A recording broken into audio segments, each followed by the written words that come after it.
and welcome to the regular Board of Supervisor meeting this Tuesday, March 25th. Madam Clerk, will you read out the closed session agenda? Item 1, pursuant to Government Code 54956.9D1, conference with legal counsel regarding existing litigation and National Prescription Opioid Litigation, County Calaveras et al. Versus AmerisourceBergen Drug Corporation et al., United States District Court of the Northern District of Ohio, member case number 1180, OP 45645. Item 2, pursuant to Government Code 54956.9D2, conference with legal counsel, anticipated litigation, one case, significant exposure to litigation. Thank you.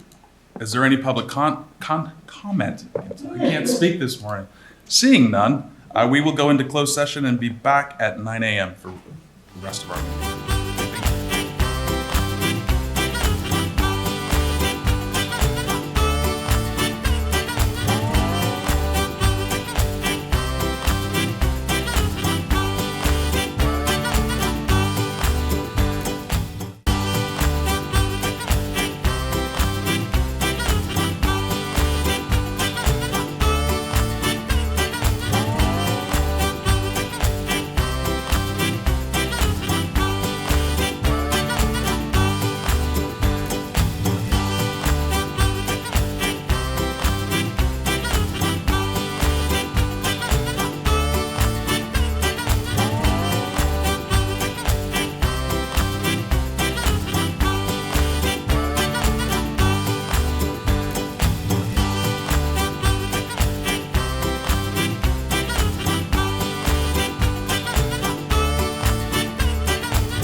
Okay, we are back. Good morning, everybody. Good morning. Would you all please stand for the Pledge of Allegiance? Madam CEO, will you lead us? I pledge allegiance to the flag of the United States of America and to the republic for which it stands, one nation, under God, indivisible, with liberty and justice for all.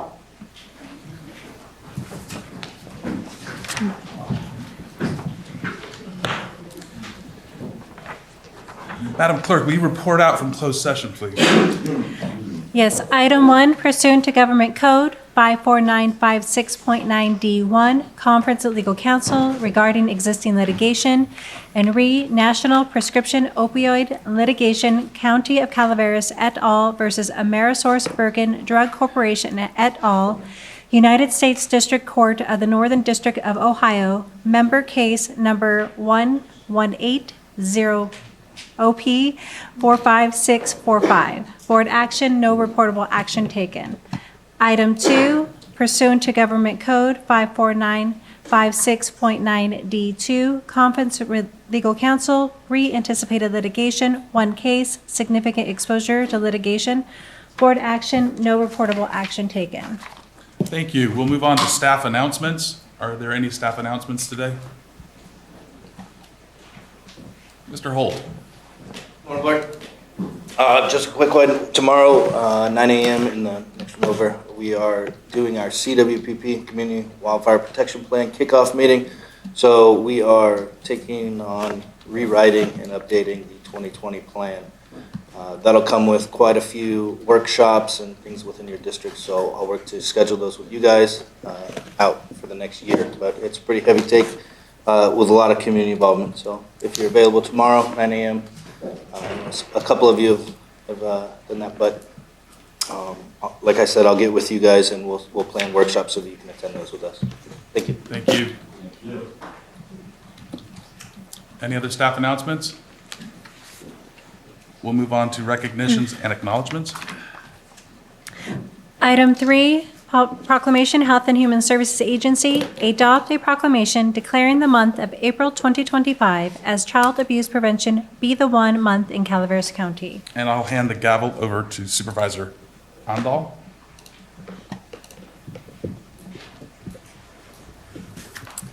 Whereas every child deserves to grow up in a safe, stable, and nurturing environment free from harm, neglect, and abuse. And whereas child abuse and neglect can have lasting physical, emotional, and developmental effects on children, but prevention efforts can significantly reduce the risks and support children in their growth and development. And whereas the Be the One campaign raises awareness of the power of connection and caring relationships in building supportive environments for all children to thrive. And whereas the theme of this year's Child Abuse Prevention Month, It Takes a Village, reminds us that well-being of our children requires a collective effort from families, communities, organizations, society at large. And whereas it is the responsibility of all members of the community to collaborate and work together to build a network of protection, education, and support for every child. And we all have the power to be the one today. Is there any public comment?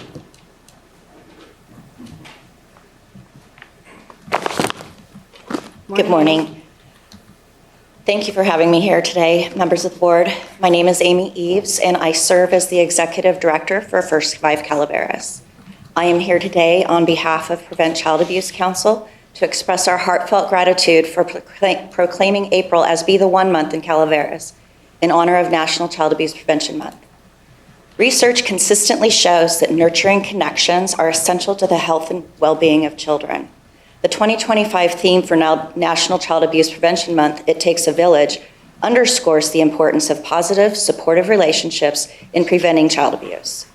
Throughout April, we will be celebrating the strength of our village at several key events. On April 5th, we will kick off with the Calaveras Children's Fair at Calaveras High School in San Andreas. On April 18th, professionals who work with Calaveras children are invited to the First 5 Calaveras Spring Professional Development event in Murphy's. And on April 25th, we invite you to the first annual Children's Memorial Flag Raising Ceremony, followed by the Light of Hope Awards at the Calaveras Children's Advocacy Center in Valley Springs. We invite you to show your support for child abuse prevention. You can wear blue throughout the month of April, share a photo on social media, and use the hashtags #WearBlueForKids and Be the One. You can also get involved by joining our free Strengthening Calaveras Families Learning Community. This is an opportunity to learn how you can directly support the well-being of our children and families in our community. Classes are offered year-round on a variety of topics, and you can visit first5calaveras.org for more details or call 209-754-6914. Child abuse is preventable when every child has at least one caring, supportive adult who believes in their potential and provides unconditional care. We all have the ability to be the one for a child. Together, as a village, we can create a community where every child has the opportunity to thrive. Thank you for your time and your commitment to making a difference in strengthening Calaveras families and preventing child abuse. And I have some flyers that I will be putting out in the lobby, including Stacy has given you all packets of these too. The flyers for our first annual Children's Memorial Flag Raising Ceremony. This is something that goes on all over the country. It's always held on the fourth Friday of April in honor of Child Abuse Prevention Month. And what that ceremony is about is acknowledging all of the many young lives that have been lost to child abuse and neglect. So we will start that tradition here in Calaveras County. I'm really excited about the partnerships that we've made in order to make that happen. And following that new ceremony, we will be doing the Light of Hope Awards, which this is the eighth year of Light of Hope Awards. And nominations are open until March 31st. You can get nomination forms on the First 5 Calaveras website. And that anyone can nominate anyone who has been an incredible source of support for children or child in Calaveras County. So it's a great opportunity to honor those people who work directly and make such an impact on our children. So thank you very much. Thank you, Amy.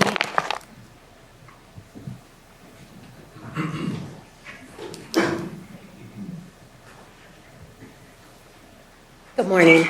I just wanted to take a few minutes to say thank you to the community that has been really moving this prevention effort and child abuse prevention and keeping it in the forefront of a lot of the things that we do. You'll see in our presentation later, we have successfully over the last year reduced the number of children in foster care by 50%. So our efforts in really lifting up this theme of being the one, and this year's theme of It Takes a Village is really true, and it's really working, and it's impacting Calaveras County communities. And so I just really wanted to lift that up and just celebrate the work that the Prevent Child Abuse Calaveras Council is doing in our communities every summer. So thank you. Thank you. Is there any other public comment? And then I'll bring it back to the board. Is there a motion? I'll move. I'll second.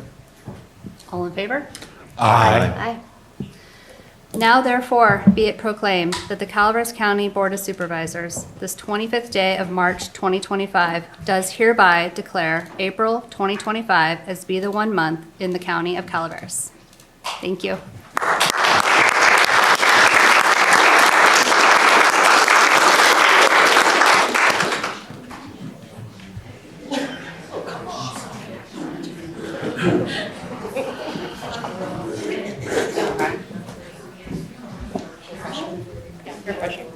Let's go, council member. I'm going to take a picture. Okay. You know.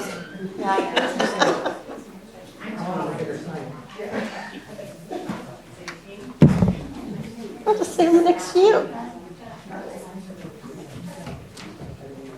Ready? 1, 2, 3. More.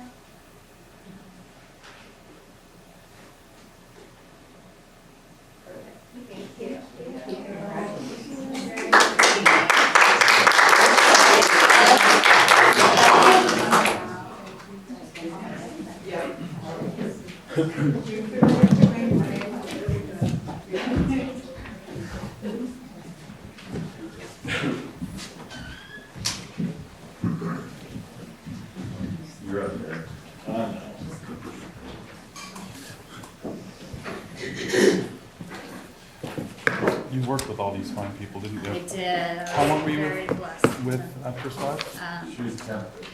What's that? No, I was limited term for about a year and a half and a contractor before that. Awesome. Thank you. Okay, we'll move on to recognition item number 4. Item 4, proclamation, District Attorney, proclaim April 2025 as Sexual Assault Awareness Month in Calaveras County. Supervisor Stopper. Thank you. Your microphone. Beat Susan to the punch this time, Ms. Poverty. Thank you. Whereas the high rate of sexual violence in California must be brought to public focus because it cannot be reduced until it is openly recognized and addressed. And whereas every citizen of Calaveras County is directly or indirectly affected and impacted by sexual violence. And whereas children and young adults are most at risk of sexual assault, and whereas during the 2024 calendar year, the Calaveras Crisis Center assisted 103 survivors of sexual assault, including 18 survivors under the age of 18. During the same period During the same period of time, the Calaveras Children's Advocacy Center provided counseling services for an additional 33 children who were victims of sexual abuse. And whereas statistics indicate that 67% of sexual crimes go unreported, and whereas victim shaming and blaming is a barrier to reporting sexual crimes, and it is important to recognize the heavy burden of sadness carried by victims of sexual assault, as well as the challenges faced by survivors and their families and friends as they struggle to cope. And whereas the courage, strength, and resilience of all survivors should be supported and recognized as an inspiration for others.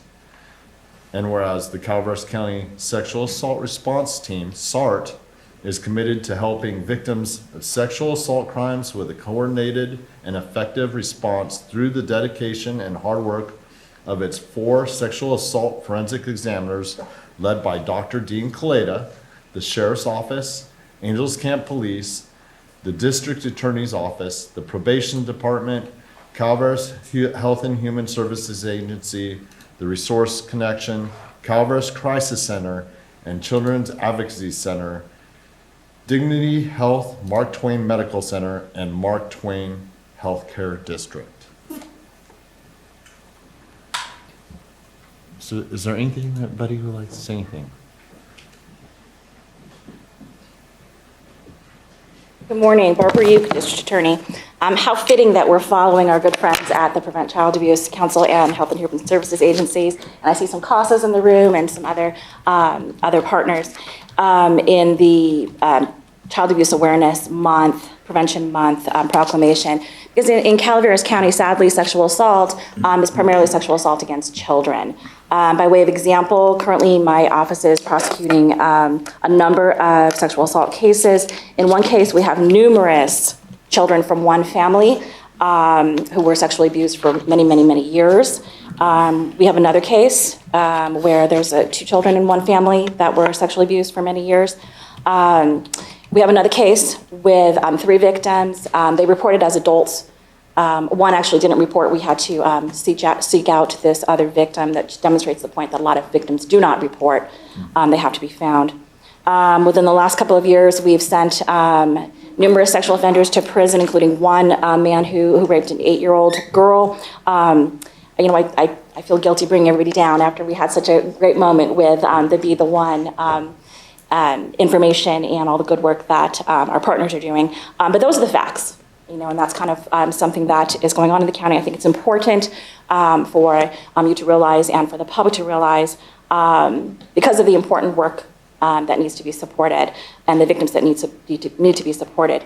My office, through our, I'll just call it a phone cracking equipment and program that we use, it's called Celebrate. My DAIs, my investigators have located thousands and thousands of images and videos of children being sexually assaulted.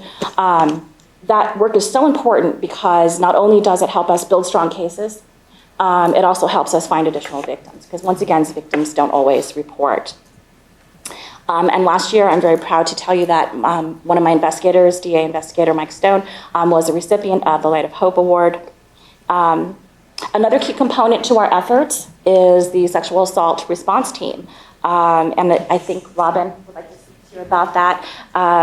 One important note and how you can help is by supporting our SART team. We are having our annual dinner this Saturday, and I think there are still some tickets available, but I will turn it over to Robin to talk to you more about that.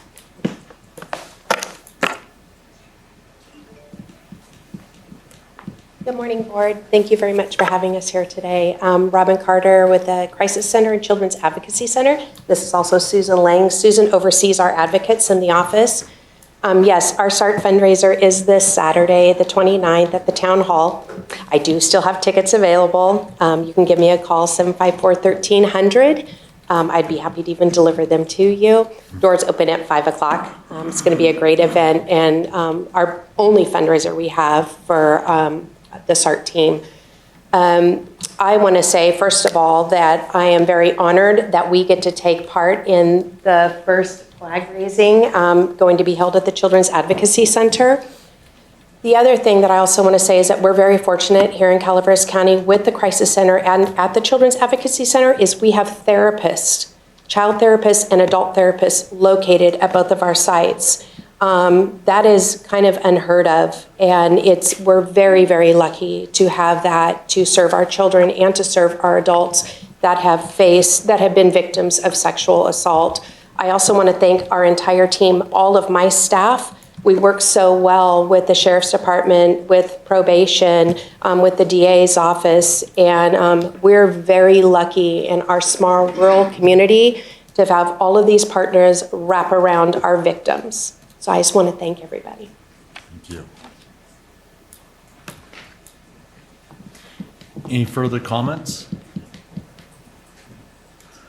With that, before I bring it back to the board, it's, we talk about non-reporting and people holding back generally because it's someone close to the family, maybe put in the family, and, kids especially are hesitant, because they fear repercussions.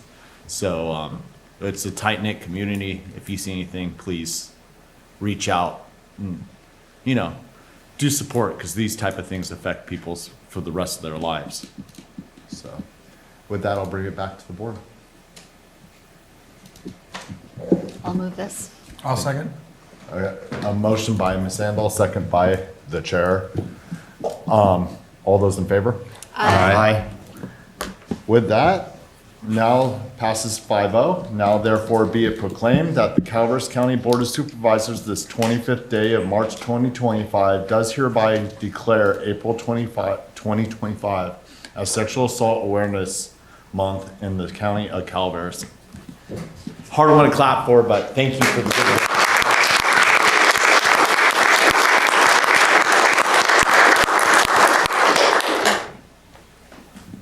Come on up.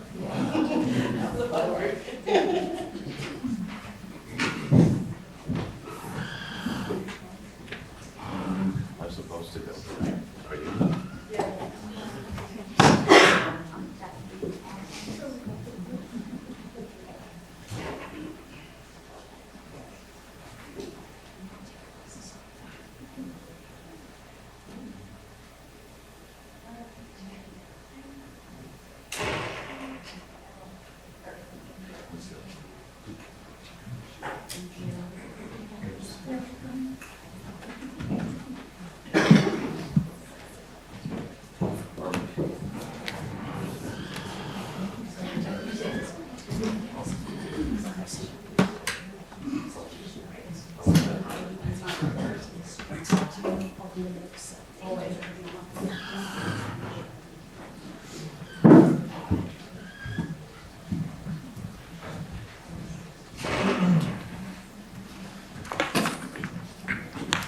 Thank you. We'll now move on to general public comment. Madam Clerk?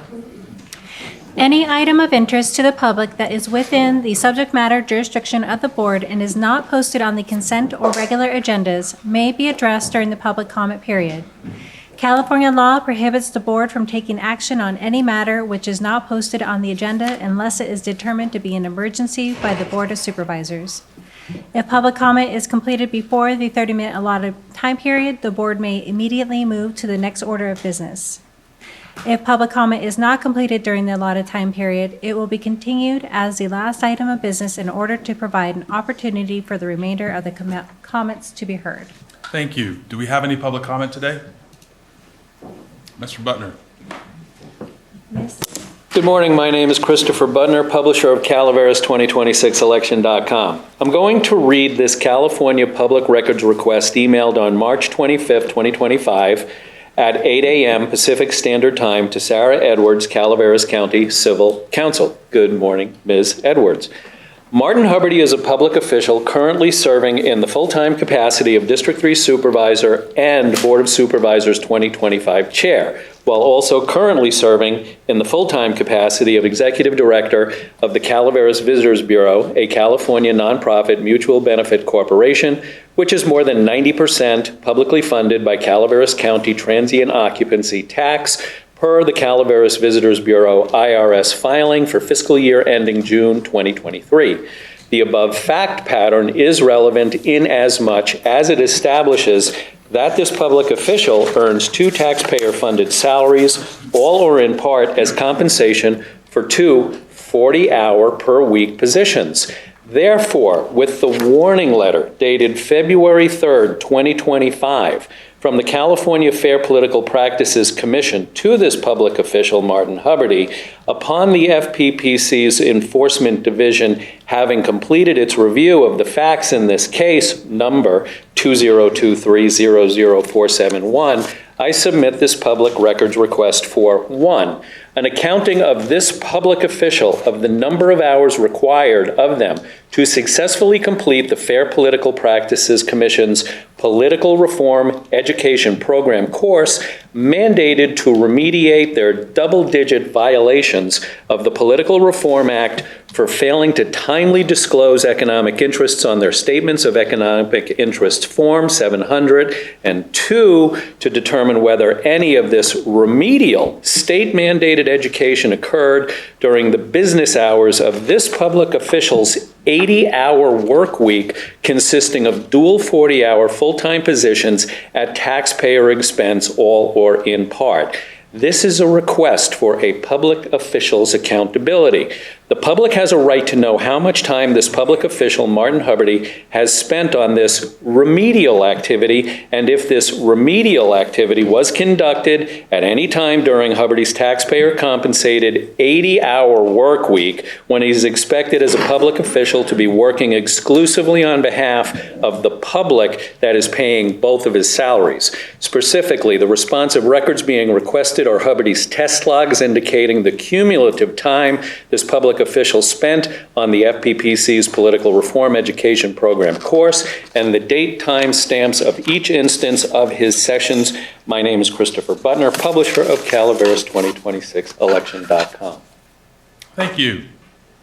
Next. Miss, is this for the consent agenda? No.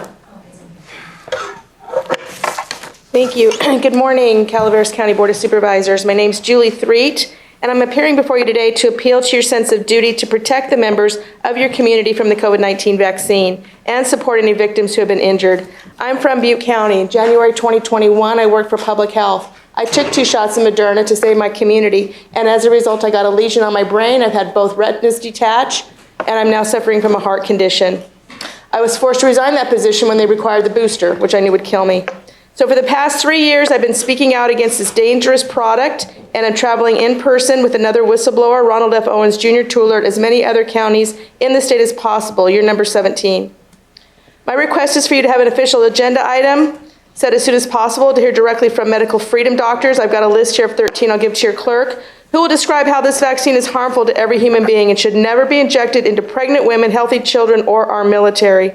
Maybe you could host town halls within your district. I'll come back up and speak to the members of your community. Maybe you could contact the 580 first responders that were the first people to get injected in your community back in late 2020. Again, I'm a former healthcare worker in Chico. I'm also a retired HR executive of 25 years in Silicon Valley. And now I'm lead investigator for VersAware.com, an organization that helps victims file their vaccine adverse event reports. And I produce data for the public. I'm also a certified expert in researching VAERS data using the National Vaccine Information Center. I'm going to give you copies of what I'm reading here today. I'll be happy to come up and back up and speak with your Deputy Public Health Director, Colleen Rodriguez, or your Health Officer, Dr. Renee Ramirez, to train them on how to use the VAERS data. As an example, and again, I'll give you these numbers, as of the end of February, there are over 96,682 published VAERS reports for California related to the COVID vaccine alone. The number of children should shock you into action, especially those that are concerned with child abuse. There are 721 dead people in California, and these are published reports, so you can add a couple zeros for underreporting. My mother's one of them. My mom took 4 shots of Moderna, otherwise healthy woman, and she dropped dead on vacation. Again, I'm vaccine injured. I've given you a copy of my VAERS report. During my time with Enloe Medical Center, where I also worked, I became personally knowledgeable of the problems with this shot, actually an administrative errors right there in the clinic. I will not leave this planet until there's accountability and full stop to this man-made disaster. We can't just turn a blind eye and move forward. And again, I'm here to support the victims. The lack of response and respect for those of us that are injured and or victims that are forced to remain silent is infuriating and unacceptable. Please don't continue with this product in your county. Thank you for your attention to this critical issue. I'm a mom, I'm a grandma, and I'm a concerned American. Thank you. Thank you. Next. Sorry, 1 second. On April 14, Hang on just a 2022. second. Just a Sorry. second. My timer is not wanting to cooperate. Okay. Okay, sorry, sir, go ahead. That's why I stuck at 2:54. There we go. You just reset it to 3? Thank you. My name is Ronald F. Owens, Jr. I was a public information officer at the California Department of Public Health for more than 14 years. Just about 3 years ago, last month, I learned that Department of Health and Human Services Secretary Javier Becerra said this regarding the COVID-19 vaccines, quote, "We know these vaccines are killing people of color, Black, Latino, Indigenous people at about 2 times the rate of white Americans." That's a shocker, isn't it? I apprised this board last July and 57 other boards of supervisors this shocking information. In that 5-page PDF, I included studies from Italy, Germany, Japan, that these vaccines are killing people. Also, I apprised this board that my employer muzzled me, but I didn't want to muzzle myself because this information needed to be shared with you and 40 million other Californians. Look, I'm a Christian. I love people. I don't care what color you are. But here are the optics. Black guy telling 2 white superiors, these vaccines are killing people of color, and they discipline me. So I prematurely retired December 31st, 2023, and I immediately incurred a 55% pay cut. I'm not sharing this for my own self-aggrandizement. I'm sharing to make a point. I would have not have put my comfortable job and salary if I wasn't convinced that these vaccines are killing people. I also apprised this board and 57 other boards of supervisors this past December that between August 1st and December of 2024, more than 440 vaccine adverse event reporting systems were filed. 2 people died.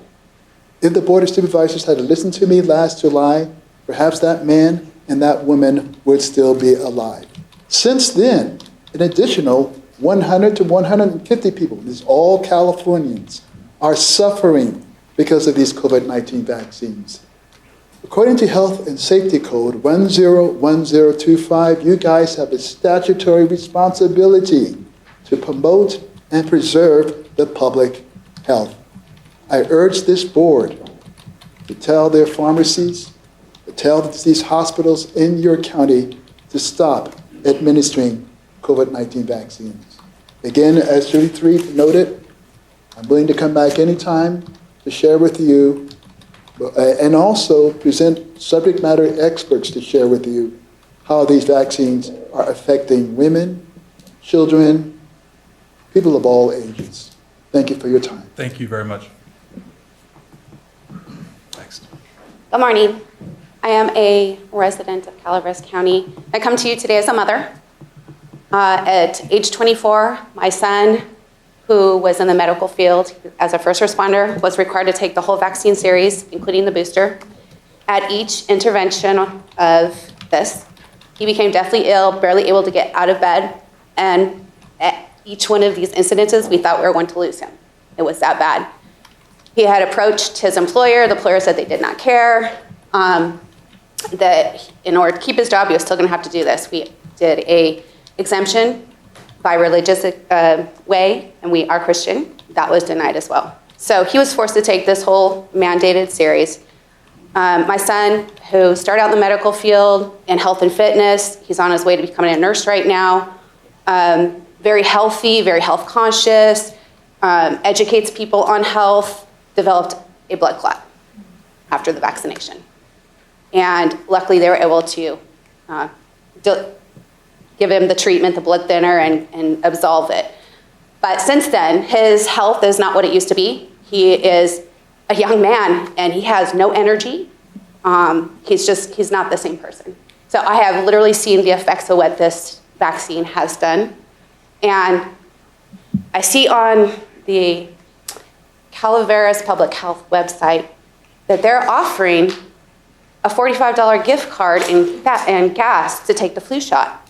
And this is very upsetting to me as a parent that I'm looking at a bribe on our public health site to take a vaccine, when in fact we should be educating on the possible dangers of vaccines so people can make better decisions. Thank you. Thank you. Next. Hello, my name's Debbie Rojas. I'm representing the new state of California, State 1. I just want to read a few things. The Founding Fathers framers made it clear a Republican form of government was the only government for the United States when the representative body have lost the confidence of their constituents, when they have notoriously made sale of their most valuable rights, when they have assumed to themselves powers which people never put into their hands, then indeed their continuing in office becomes dangerous to the state. Thomas Jefferson. Remember, democracy never lasts long. It soon wastes, exhausts, and murders itself. There never was a democracy yet that did not commit suicide. John Adams. Democrats have been found incompatible with personal and security or the rights of the property, and in general has been short in their lives, as they have been violent in their death. James Madison. If everyone is thinking alike, then no one is thinking. Benjamin Franklin. This issue today is the same as it has been throughout history, whether a man shall be allowed to govern himself or be ruled by a small elite. Thomas Jefferson. To compel a man to furnish funds for the propagation of ideas he disbelieves and abhors is sinful and tyrannical. Thomas Jefferson. A wise and frugal government which shall restrain men from injuring one another, which shall leave them otherwise free to regulate their own pursuits of industry, and the improvement shall not take more than 1 month of labor bread in it has earned. This is the sum of good government, and this is necessary to close the circle of our felicities. Thomas Jefferson. Democracy means simply the bludgeoning of the people by the people for the people. Oscar Wilde. They who can give up essential liberty to obtain a little temporary safety deserve neither liberty or safety. Benjamin Franklin. It has been observed that the pure democracy, if it was practicable, would be most perfect government. Experience has proved that no position is more false than this. The ancient democracies in which the people they themselves deliberated never possessed one good feature of government. Their very character was tyranny, their figure deformity. Alexander Hamilton. The experience of all former ages has shown that all of human government's democracy was the most unstable, fluctuating, and short-lived. John Quincy Adams. If ever a time. Okay. Thank you very much for your time. Terry. What a most appropriate day for us to be here. Terry McBride, New California State, Senate President Pro Tem and Senator of this county. Yesterday we claimed that New California is in constitutional default. These folks here just explain one of the attributes of that. In 1849, a constitution was written in California that allowed us to become part of the United States. That is called a compact. Sadly, California has not just breached it, they've broken it, they've used it as toilet paper, as we have heard many a time. And I encourage you to go look at the Constitution that they list now. The California legislature is privileged to present this compilation of historic documents. Taken together, these compacts, treaties, and charters embody the ongoing evolution of our core principles of representative democracy. I think we're a constitutional republic, aren't we? It is important to note that our state constitution is a living document. It has been amended over 500, actually over 900 times. You know, like taking away people's rights, remember COVID? Since its adoption in 1879, some recent amendments have included a change of California's term limits law through passage of Proposition 28 and many others. Of course, I have copies for all of you. I want to encourage you. As senators, we have written bills. I've signed them. The governor will be signing them soon enough. That will never allow the tyranny that you is forced upon these citizens of this county, and I think quite a few of you took it too. I hope you are educating yourself because you stood up there and you listened to the medical department. You listen to the hospital lie through their teeth. The government knew these results. They knew these results before they enforced them upon people. And that is why there's folks like me and others, people that have dirt under their fingernails, people that don't give a damn about their paychecks, that put everything on the line to save our constitutional republic. What have you done to do this thing? I've asked you to come to our meetings. Our last one was standing room only. They were in the hallways. They can't wait to see this happen. Governor Trump, or President Trump, is so aware and so proud of all the work that we've done. I mean, it's joyful. He is well aware. He's well aware of this, that I don't have time to read to you, but he's aware of it. Times are changing. This kind of stuff will never happen again, not under us, and hopefully under the Constitution that we are writing. And it's most like the U.S. Constitution. We'll never allow what happened to them or anybody else. And earlier you had child abuse prevention. What do you call making youngsters take that shot? What do you call having all the seniors take that shot? What it has done to them? I've lost friends. I have lost family members, and everybody else in here has. Thank you for your time. Thank you, sir.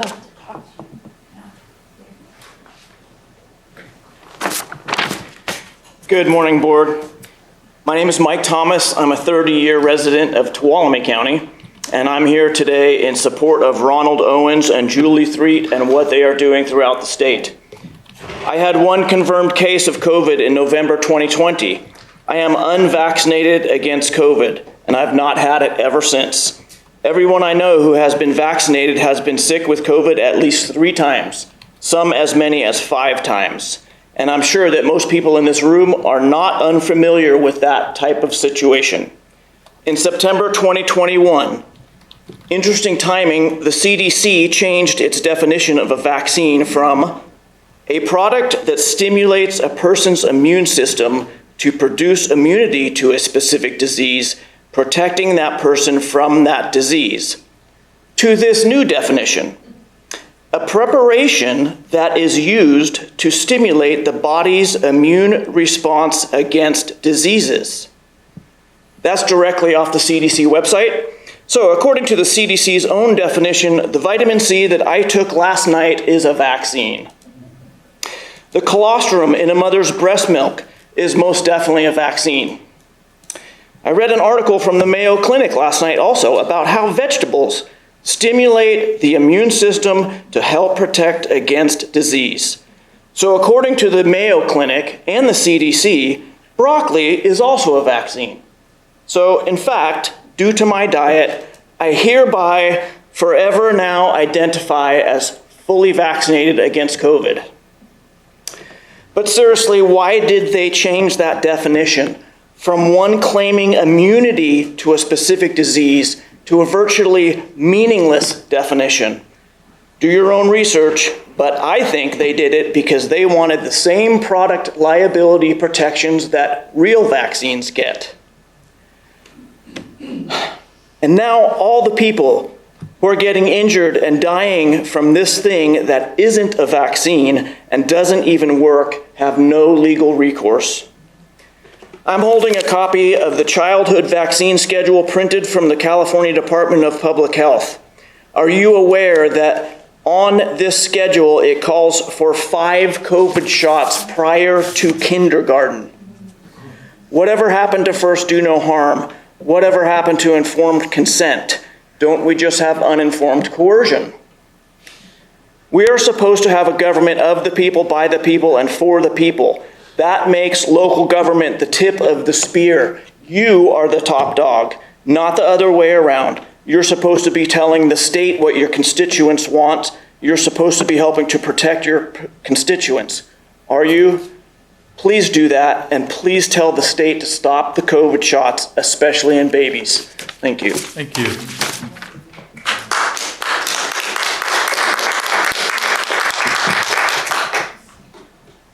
Well, good morning. My name is Peter Baldridge. From 2009 to 2014, I was the Assistant Chief Counsel for Contracts and Prevention Services at the California Department of Public Health. And since 2001, I was the lead attorney for the State Department of Public Health on matters related to communicable disease control and pandemic preparedness. And I've spoken often in front of the California Conference of Local Health Officers, so I have fairly extensive experience in this area. I'm coming to you today, and I'd like to add to the comment that was just made that you are the top dog. There is a provision in the Health and Safety Code, 101025, which gives the Board of Supervisors the authority, the duty to preserve and protect public health. This is unique. The Board of Supervisors are the only entities that have this authority. The local health officers don't have it. The California Department of Public Health doesn't have it. And the CDC certainly doesn't have it. And yet what I've seen over the years, these past few years, is boards of supervisors deferring to local health officers, who are in turn deferring to the Department of Public Health, who are in turn deferring to the CDC, which, as was pointed out, seems to frequently change definitions to suit its purposes. Now, I'm very gratified, having reviewed the public health website for Calaveras County, that vaccines are no longer advised as a way of preventing COVID. In fact, the website says that there is no vaccine that prevents COVID, and I'm gratified that that is there. But there is still a link on the website to the CDC, and the CDC's first recommendation for preventing COVID is to stay up to date on your vaccines. I would request that the board direct public health to remove that link from the website.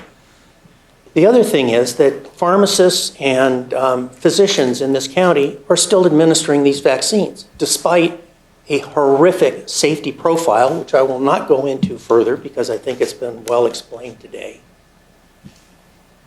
This board has the authority to instruct physicians and pharmacists in this county to cease and desist on administering this vaccine.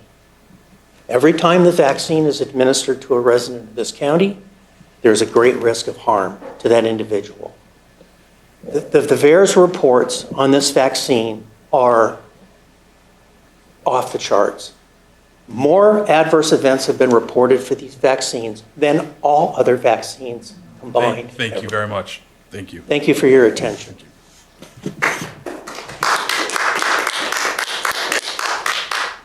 Is there any other public comment? We'll move on to general consent agenda. Consent agenda items are expected to be routine and non-controversial. They will be acted upon by the board at one time without discussion. Any board member, staff member, or interested party may request the removal of an item from the consent agenda for later discussion. Are there any items that the board would like to pull? 13, 15, and 16. 13, 15, and 16. I'm going to be abstaining on item number 7. Okay. I will vote for the rest of them, but Okay. item 7 I will abstain from. Thank you. Are there any members of the public that wish to? I'd like to pull item number 6. 6, thank you. Jamie? I support the pulling of item number 13. Thank you.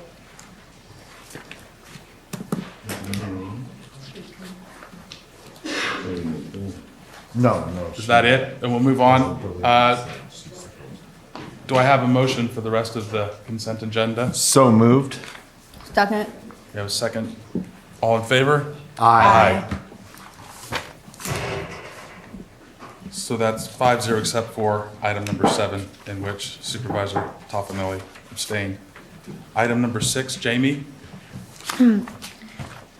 Item 6, action item, administrative office, adopt the Calaveras County Parks and Recreation Master Plan.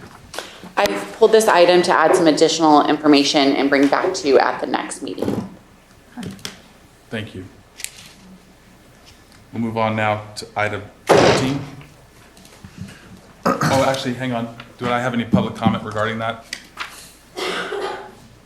Okay, we'll move on to item number 13, please.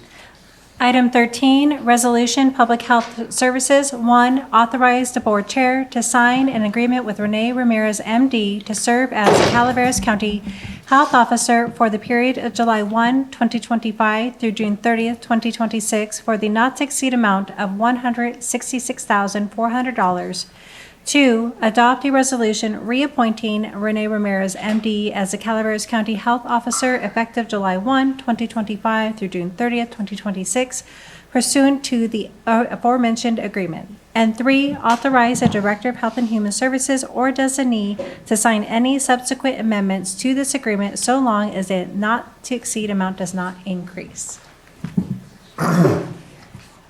Ms. Ramirez, you need to speak to this? What? What's that? I'm sorry, Rodriguez. My apologies. That's why. Where we speak to it? Hi, Colleen Rodriguez, Deputy Director of Calaveras Public Health. I'm not sure what you want me to speak Yeah. to. You want me to ask my questions? Please. Thank you. First of all, we've been through the song and dance plenty of times. Typically prior prior to 2021 up to 2021, it was brought to us during our regular during June during our regular budget, and then after things became a little more stressful, all of a sudden it slipped in on consent agenda in February and March, and then I asked for it to be kicked to June again, and it was agreed on by the board. And last year I didn't bring it up because we were dealing with some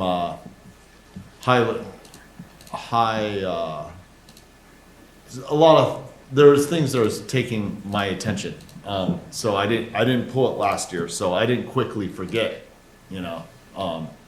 but it did go in prior to what the board had agreed to it coming in on June. I've asked for, in the past, for an RFP to put out for, another person. From my perspective, the work put into that was below the level that I would have expected to hopefully acquire a public health director that, would work for the benefit of the people in the way that Calaveras County supports. So my request is that we put forward, if the board would support putting forward an RFP to look for a public health director. And at this time, Ramirez is our public health director. And at that point, if no one else comes forward that the board supports, then Mr. Ramirez could continue being the public health director as required by state law. So can I just clarify something really quickly? You're asking for Dr. Ramirez to become the health officer, right? Not the public health director. I just want to make sure. Okay, I just want to make sure you weren't going to put out an RFP for my position. No. Okay. Colleen, I'm not trying to replace you with Dr. Ramirez. These are wild times, Supervisor. I defer to the board on that. I think that the reason why we brought it through at this time wasn't to slip anything or do anything. I think it was literally just so that we could ensure that that contract could go into effect on June, so that because we are required to have a health officer. Mm-hmm. And given how there's so many things that are kind of coming out, I think we just were trying to honestly be proactive, and in no way slip. I mean, we're really transparent. We weren't trying to slip anything by you. It was requested by the board in the past to bring it forward to June, as it was done historically, and it continues to be put forward to us on consent agenda earlier on. So that's just my perspective. Sure. I mean, not saying that's your intent, but my request is if the board would consider putting forward for an RFP. I want to make one small clarification. I'm not 100% sure that a request for proposal would be but some sort of competitive procurement. Let's say RFA, request for applications. Or quotes or some, so do a competitive yes, procurement process. Procurement process, so, and, in that thought process, understand that the state requires us to have a public health officer and, for the benefit of the people of Calaveras County. But at the same time, let's see if we can do something that's for the best of the people of Calaveras County and find someone that puts in an application that we can work with. And then just regarding the efforts that we put into the last time that we did it, we really did. I don't have the numbers with me, but again, health officers aren't necessarily easy folks to find. So we will continue to robustly seek out folks. Maybe someone in this room knows someone that they can talk to. Who knows? Great.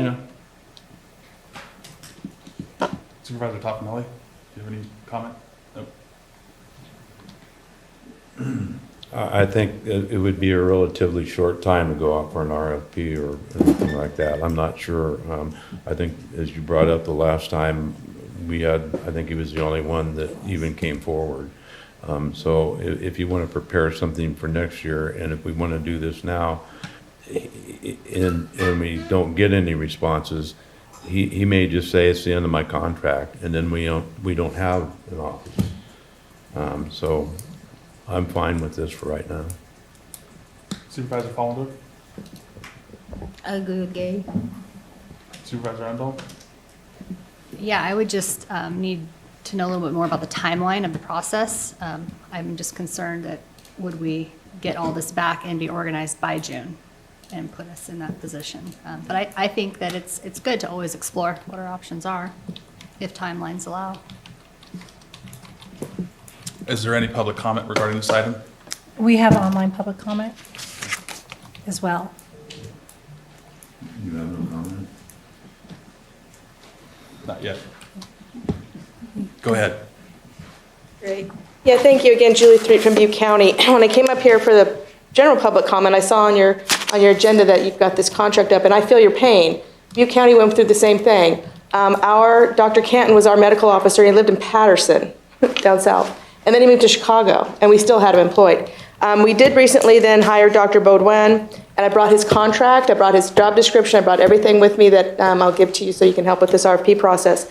Call Shasta County. They actually turned their public health officer into a doctor. They had an actual clinical doctor to be their public health director as well as their medical officer. So they've eliminated this kind of bureaucracy that we're running into problems with in this public health administration. Get Dr., have Dr. Ramirez come up here. He's been here 4 years. We've gone on 5 years in the biggest disaster of our lifetime. Tell him to come up here and do an agenda item and walk through every single one of your COVID policies. Why did we mask up our kids? I went back and watched all your meetings. You had plexiglass right here. You guys were like spread out like this and there was nobody here. Are you going to do that again? What about the learning loss with the children? What about the remdesivir that's being used in the hospital that's killing people? What about the social distancing and the isolation of our seniors in the assisted living facilities? What about those first responders? Go back and have him explain to you what he's going to do the next time you've got an emergency. 16 hours for $166K. We've got our full-time guy working for $205,000 full-time. He's a permanent resident. He lives in our county. I know it's hard to find. But again, I implore you to call Shasta County. Get Dr. Ramirez up here and say, look, you need to face the public for your 16 hours and explain these COVID policies and what you would do differently, what you would do to change, what are we going to do when we have bird flu, and really, kind of make him work for his pay. So thank you, and I'll give this to your clerk. Thank you. Is there any other public comment? Hi. Dr. Ramirez. You could ask anybody in the Health and Human Services Agency. I'm always available. From day one, Supervisor Stopper, on our Zoom, middle of COVID, he said, when are we going to see? I said, just let me know the time and place. If you wanted me here today, I would have appreciated it if you would have just reached out. I'm a quick email away. I take calls all day. I'm up at 4 o'clock most mornings, responding to emails, checking my schedule. I go to bed oftentimes at 11 o'clock, have conversations with Colleen. I think we were talking at 9 o'clock at night the other night. Georgia at 8 o'clock the other day. Every day's a mystery. I do emergency medicine. It's nothing new to me. We work all shift times, all different times. I have said time and time again, my interest is for the health, safety, and well-being of the community. Supervisor Stopper, I was going to say, I don't know what I did to upset you so much, because each time I feel as though I am in your crosshairs for some reason. Now, it's interesting because today we did some awesome proclamations with regards to sexual assault and child abuse. Both are topics that are very near and dear to me. I served on Marjorie Mason Center's Domestic Violence Board of Directors for almost 10 years. I recently rolled off, and now my wife has assumed a position. These are topics that I deal with on a day-to-day basis, not only in the community, but through professional services. Colleen, everybody within the agency knows, just call me when I need to be here, where I need to go. Just give me some time with regards to schedule changes. My schedule is made 6 months in advance. It doesn't mean I can't drop something for an emergency. I can make things happen. So then I was asking myself this rhetorical question: what did I do to upset you so much? Well, then I remember back in 2021, it's a little ironic because today we're here talking about child abuse, earlier, and assault. Nobody should be subject to assault in any form, whether that's verbal, microaggressions, slanderous statements. And all I'm trying to do is to be a good human, to do a good job, and to try my best to ensure the health, safety, and well-being of the community. So then I remember first when Dr. Stopper or Mr. Stopper and I had an exchange, it was when we were talking about the COVID vaccine, and I was, saying, hey, I'm also doing this, my kids are also doing this, and then I felt some support from Mr. Stopper saying, Dr. Ramirez is here just trying to show everybody that, he's human and that he's also taken this vaccine in support of the general well-being. But then something changed a few months later where we had people like today lining up saying, no vaccine, no vaccine. And then the last time I spoke in this forum, it was right after Mr. Stopper. And my words are a little fuzzy because it's been a few years, but it's on YouTube for anybody to look. And there was some question with regards to why do we need another booster? And something to the fact, when is this going to end? And part of my job is to try to articulate, explain, and maybe interpret complex medical situations to the general public. So I did the best I could to explain any hesitancy or concern with regards to what a booster was. And I used a couple of analogies that I hope that could resonate with people. And one of the analogies was the cell phone and the update, or the computers and your antivirus system and update. And I asked a rhetorical question, and I asked the general public, think about what phones you have in your pocket. And I got an interesting response from Mr. Stopper, and he kind of chuckled and said, that'll show you, Dr. Ramirez, I wait until my phones are dead and gone before I replace them. Now, I didn't want to respond to the general public. I don't want to wait for people to be dead and gone before we replace them. We want to try to ensure the health, safety, and well-being of the community. And Mr. Stopper voiced that he was frustrated with the antics and everything, the polarization. And I too said, we are also frustrated on the medical community side. And I understand that frustration. I do. But every single day, I do the best I can to try to articulate. I'm going to read to you a letter really quick, if I may, from my son that I just received yesterday. I don't have my glasses on. This print's a little small, but I'm happy to share. And it says, quick write, leadership. This is by my son. He's in 9th grade. And it's a little emotional now that I read it up here, but it says, this is based off of a quick write he had from Lord of the Flies. A good leader, in my opinion, is not named or given the title of a leader. A true leader has the discipline and the strength to work, but is also able to help guide their comrades when needed. A good leader is relatable to all, or can find common ground and still bring the outliers of a group together. A good leader strives for inner peace and self-improvement, written, themselves, and as a whole group. The traits of a good leader also are willing to sacrifice their own resources for the sake of overall group. That's a long letter. I can share it with you guys. I'm not going to make everybody subject here to a 15-minute letter, but all I am trying to do is do my job, and my job is to help people. My job is to help people. Now, it's interesting because one of the prefaces of today's discussion regarding agenda items were specifically, these are not intended to be controversial. But yet, one day after our last encounter on Zoom, I got an interesting phone call from Corey Allen, our previous Health and Human Services Director. She said, Mr. Stopper is very upset, and he's demanding an apology. And I said, what did I do? All I tried to do was to articulate what the COVID vaccine is, what is required, or what we're trying to do as a medical community. And he said, well, he thought you were being condescending and rude. And I said, I wasn't speaking to Mr. Stopper, I was speaking to the general public and trying to articulate. And I said, I'm sorry if I upset him. I am not trying to upset anybody. Then she said she talked to him and said, okay, now he rewatched it, and that's fine. I didn't mean to bruise your ego. Watch what? The video. I didn't mean to bruise your ego. I didn't mean to upset anybody.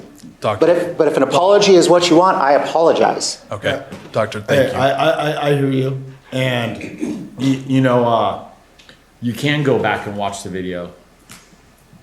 And it was not, my phone is dead before I change it in. You asked when we would update our phone with an antivirus software.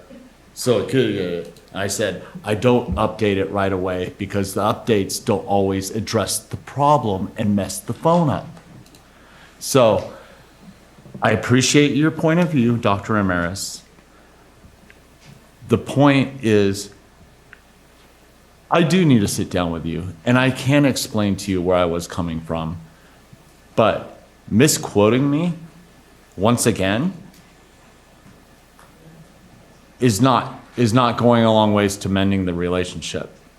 So, but I'm not trying to misquote you, and I said, and I did say, I'm sorry, it's been a few years, and I did say that anybody can go on there and watch it. I'm fine with it. You know, I have certain times I remember things a little bit off base too, so we're fine with that. But to be clear, I don't wait for things to be dead and gone to address them. I do respect the position that you take, and I do believe you do care. I'll stand by that, okay? With that, you know, not a personal attack, just moving forward with how I believe we can best benefit Calaveras County, and if it continues to be you, so be it. I appreciate your perspective. During my time here, there have been a couple requests for proposals. The initial one was when I was the only person willing to do it. I'm not saying I'm the only person willing to do it. I do my job. I've done it for a while now. We have meetings throughout the state. If your concern is whether or not somebody resides in county, I want this to put you to ease. I am here when you need me. I came up for a jail inspection. I'm up for meetings. This is the year 2025. You're telecasting your meeting right now to the world. We are so much relatable, and we are more alike than we are different. And I think we are all here because we care. And I just want everybody to know that I am here because I care, and I am approachable. I'm a human being. I'm a dad, a doctor, I'm a volunteer. I'm just a regular person. Okay. And you're proud, so that's good. And I'm glad you're proud to be a dad, a doctor, and everything you do. That's good. Appreciate that. Thank you, We Doctor. still haven't made a decision as a board. We No. still have online public comment. Oh, Online. can we We go do to the have- public online comment? Yes. Oh, sorry. 1 second. Carl?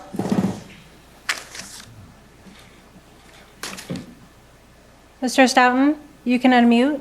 There we I'm go. right here. I'm here. Thank you. Can everybody hear me? We can hear you. Okay, wave if you can hear me. Everybody wave. Okay. Okay, first off, let me apologize to Dr. Ramirez. Mr. Stopper isn't indicative of the people of Calaveras County. He was elected by some marijuana growers a while back, and we just haven't been able to get rid of the guy. He's an imbecile. Your son's letter was very touching, and I have to agree with him. I deal with doctors on a weekly basis. I have personal relationships with them, and I professionally these days. I might have cancer, so I have to go in for the blood tests and prove everybody wrong on a weekly basis. You're professional. The staff likes you. I like you. There's not, your son said it so well. And I think we should we should all send that letter to each of the board members and let them read it, because he spoke to the very essence of what a good doctor is. And you are definitely a good doctor. So I'm not supporting sending this out and getting more at this time. We can do that next year just as part of a good public policy, but not as Mr. Stopper wants. And he has a friend down in Valley Springs, has a clinic down there that he thinks will help him politically if he gets him this job. And luckily, Mr. Tocanelli stepped away from that when this thing originally came forward. I've always supported you. Us Hispanics carry a heavy load. I was up at 4 a.m. this morning as well. Just got off a helicopter, and I'm going to have to get back to work pretty soon, but thank you very much, Dr. Ramirez, for the work you do. Take care and have a good day. Do we have any other comment online? We have no further online public comment. We'll take public comment here.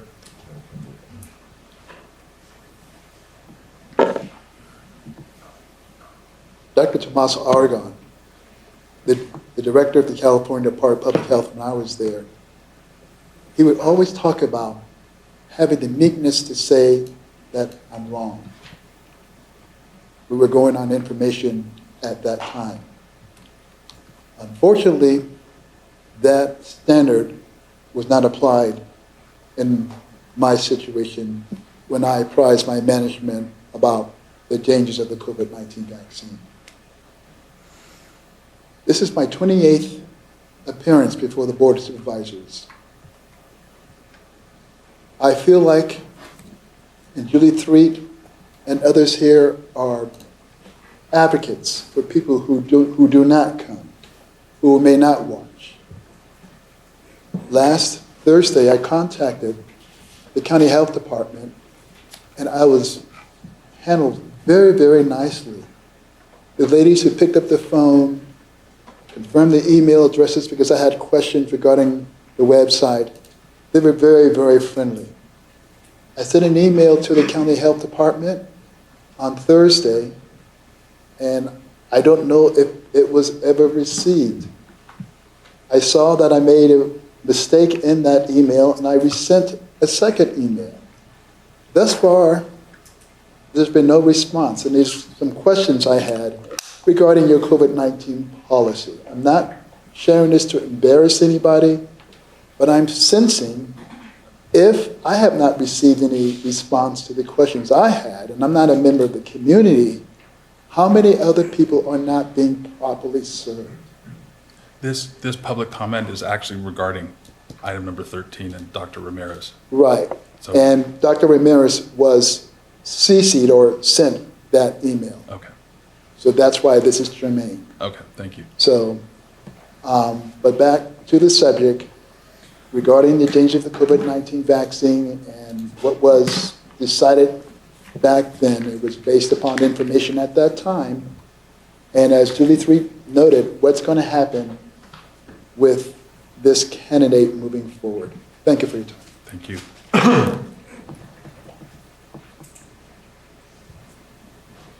Thank you.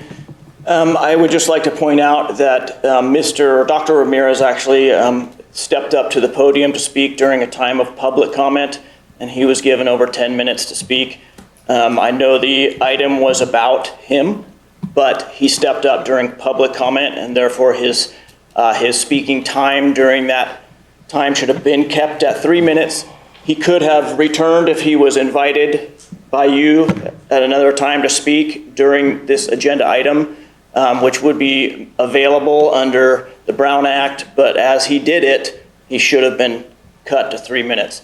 So I don't have any personal feelings on Dr. Ramirez. I own 2 businesses, employ almost 30 people. I understand what it's like to have to, get rid of an employee and hire a new employee and how difficult that might be. Oftentimes has nothing to do with their personalities. It's not an attack. It's not personal. No one's claiming that he's a bad person or that he potentially even made mistakes back when all of this was unfolding and there were so many unknowns.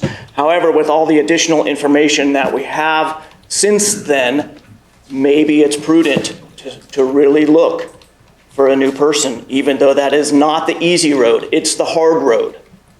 But if he can't answer certain questions to why he's done certain things, then you got to move on. You got to find somebody else. Thank you. Is there any other public comment? I'll bring it back to the board for any additional comments. I opened this can of worms, so Any additional comments to your? I let you all know that I'm interested. I mean, timeline isn't pressed at the same time, but I think it's always good to open your door to possible alternatives in the future. And it's not a direct attack on Ramirez. Right. It's to do what's best for the county. So, and if that's continuing with Dr. Ramirez, so be it. I feel very strongly that we don't have enough time and that I'd like to support Dr. Ramirez and the work that he's done for our county. And I do think that the questions and holding him accountable to those questions is part of what needs to go forward. Okay, so with that, I hear what a majority of the board is, so I will make a motion to move this as proposed. Thank you. Do I have a second? Second. All in favor? Aye. Thank you. Passes 5-0. Just a consideration for next year that we just open the door and see what our best path is, and if then it's still you, sir, more to it. And we should have that conversation. Thank you. Sir. Thank you, Colleen. Thank you. We'll move on to item number 15. Item 15, action item, Public Works. Approve budget adjustments to the Department of Public Works, Project Delivery Division, and Project Deposits budgets into units for the outside plan check engineering services for fiscal year 2024-25. Requires a 4/5 vote of the board. Mr. Martin. Good morning, Chair Verdi, and the board. Micah Martin, your Public Works Director, here to present on this item. The department is asking for additional budget to cover expenses related to outside plan checking services. Mike, I got it. You didn't even have to say it, Susan. Micah, I don't have a problem with it, just a few questions just for clarity. First of all, were we having any of this work done in-house before? Some of the work is conducted in-house under the direction of our Deputy Director. However, there are more complex plan check services that are required for certain submittals, and those are the services that we prefer to send out to a more qualified firm. These are the ones you're actually looking to do work for. So we're not Yes. taking any work from any of the employees inside. This would be a more high-level engineer type review. That is correct. Yeah, and we're looking to increase the budget because, development services is, highs and lows, and right now there's been a more of an increase in those type of service requests. So that's why we're looking for the increase in the budget. And typically, these are the type of things that go through the deputy director? Yes. Okay, so the deputy director isn't necessarily qualified to do all these checks, or is there a matter of discussion on time and workload? It's more about the qualification. So, something that requires, seismic engineering or something that's much more complex, that's outside of the standard, typical grading plan checks. All right. Yeah. No, thank you for the clarity. There wasn't much more I had questions on other than that, and thank you for letting the public know about that also. No problem. So if you want to ask for public comment, I was going to see if there are any other board comment. Seeing none, any public comment, please? Any We have comment no online? online public comment. Thank you. Then I'll bring it back to the board. I'll move this item. Thank you, Micah, on the answer to that one. Second. And I don't think you have to leave yet because the next one's you too, right? We have a motion and a second. All in favor? Aye. We'll move on to item number 16. Sorry about that, Jerry. Item 16, Resolution Public Works, adopt a resolution approving list of projects proposed to receive SB1 Road Maintenance and Rehabilitation Act funding for fiscal year 2025-26. Mr. Martin? Yes, this is the item that we said we would bring back after our study session on February 11th. This is the list of projects that we're looking to have approved to be funded out of SB1 funds, and also the expenditures related to our road maintenance crews and the work that they do. I pulled this item is because we had this discussion, and it's going right along those lines. First of all, I guess it's left up in the air for Paris Ferry, not Paris Ferry, O'Byrne's. That's to be determined in the future of what the date is. But the other two roads do have dates on them, so we nailed them down for future years moving forward. So the capital improvement list, or our CIP program, when are you bringing that back to us? So we're looking to come back to second meeting in April to present the CIP. Okay, perfect. Thank you. That's all I had.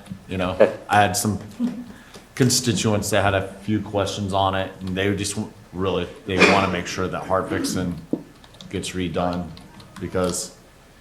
and maybe we should send someone out there and make sure that it's at least drivable during the interim, because I had to tighten all the bolts on my truck. Supervisor Collendorf? Do you have any? I was just gonna move the item, but I'll wait. Go. Yeah, public comment and. Is there any public comment? Seeing none, I'll bring it back to the board. Gary. Oh, sorry. Sorry. I didn't see you. I just Sorry. want to bring up the fact, if you're going to bring this back in April with CIP, that, as I said back then, this previous meeting, SB1 funds that are supposed to be used in District 1 have actually been mostly used in District 2 on Gold Strike Road because nobody looked at the map change, and Southworth Road didn't get what it was supposed to get. So consider that when you bring back your list for CIP, that District 2 got a lot of the SB1 funds meant for District 1. That Burson Road moved into your district, right? Burson Road's in my district, but there was no district, there was, Did you even finish the rest of that? no, that was another thought I brought up. They never finished it. Yeah, because the second part of Burson Road was in my district, right? Originally, not anymore. All right, sorry, I'm talking. Anybody else? Any other comments? Do I have a motion? I'll move. Second. All in favor? Aye. Thank you, Micah. Thank you. Thank you. We'll move on to the regular agenda. Item number 18. Informational item, Administrative Office, receive a presentation from staff on the draft Calaveras Council of Governments Electric Vehicle Charging Infrastructure Implementation Plan. Can I come up to the table to present? Yeah. Actually, can we just take a 5-minute break while you set up? Thank you.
We're back.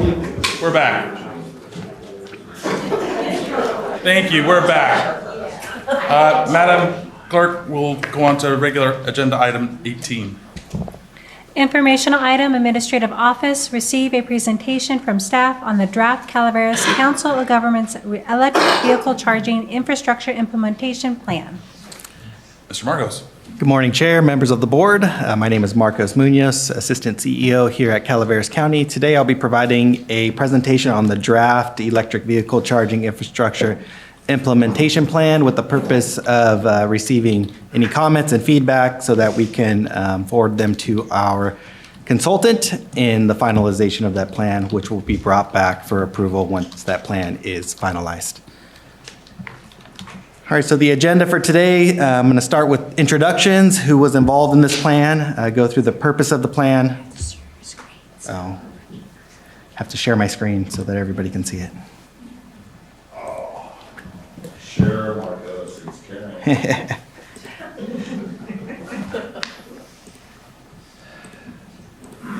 Share screen.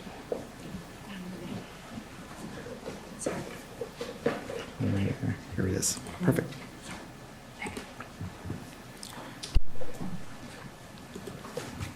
All right, there it is. Today's agenda, we're going to go through the introductions and then the purpose of the plan. I'm going to go through a few regulations that helped draft this plan, and then our fleet vehicles specific here to the county, as well as some information on charging stations and some recommendations the plan is putting forward.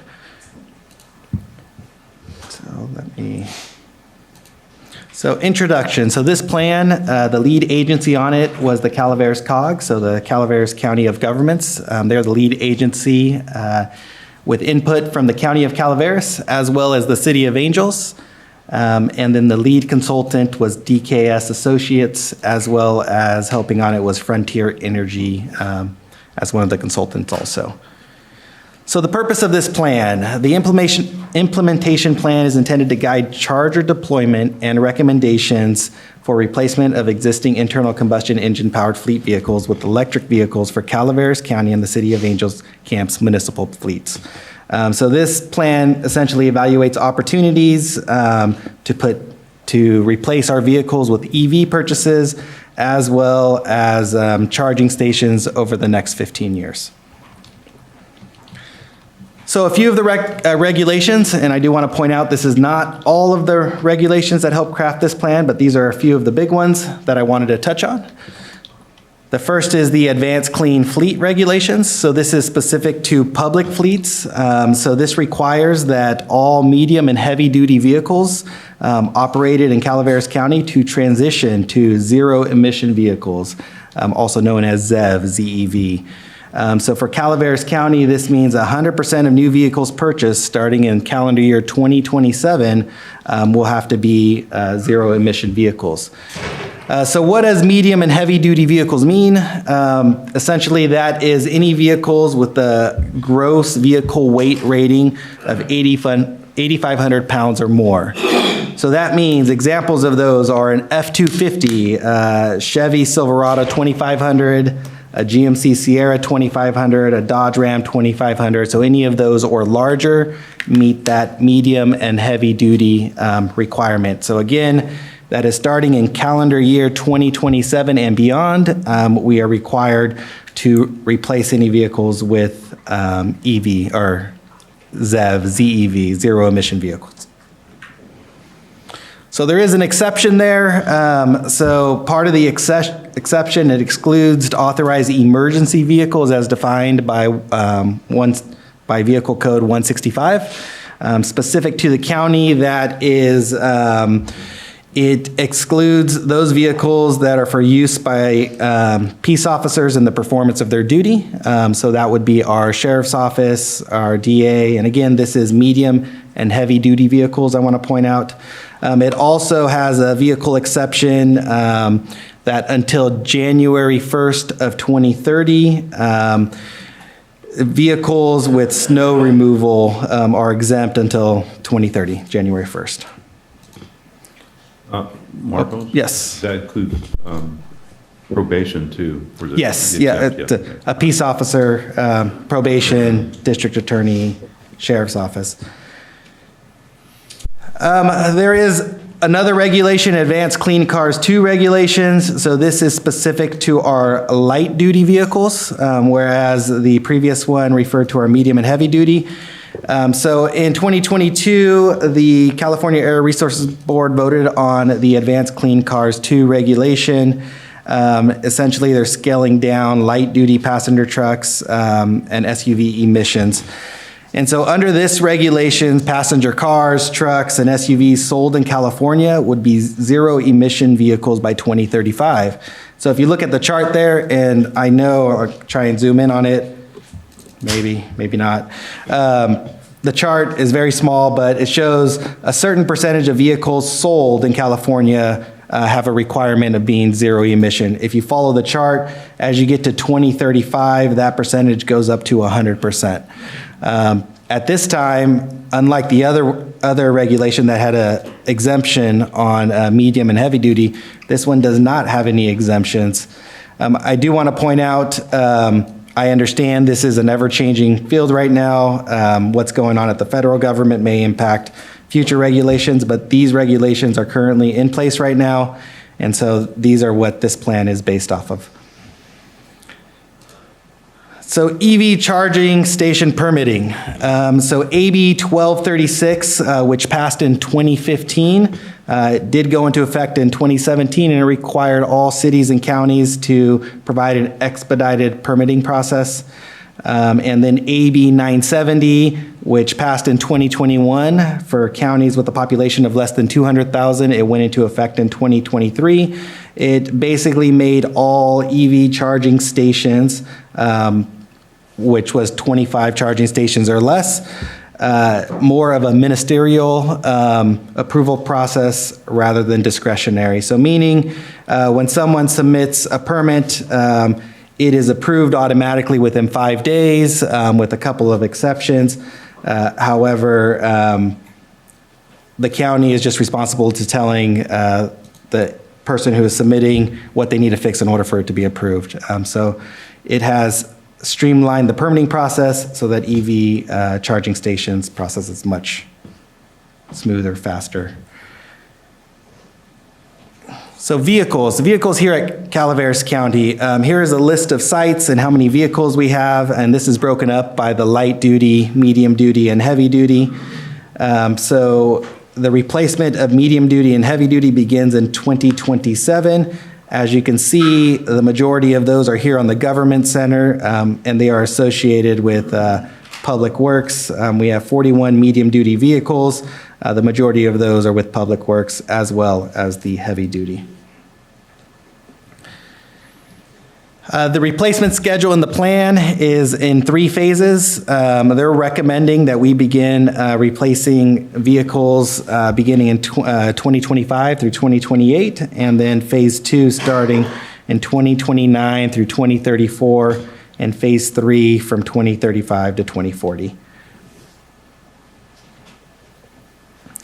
So I want to get into a little bit of charging station types. So we have a couple different chargers that are in this plan. One is the level 2 charger, and one is the DC fast charger.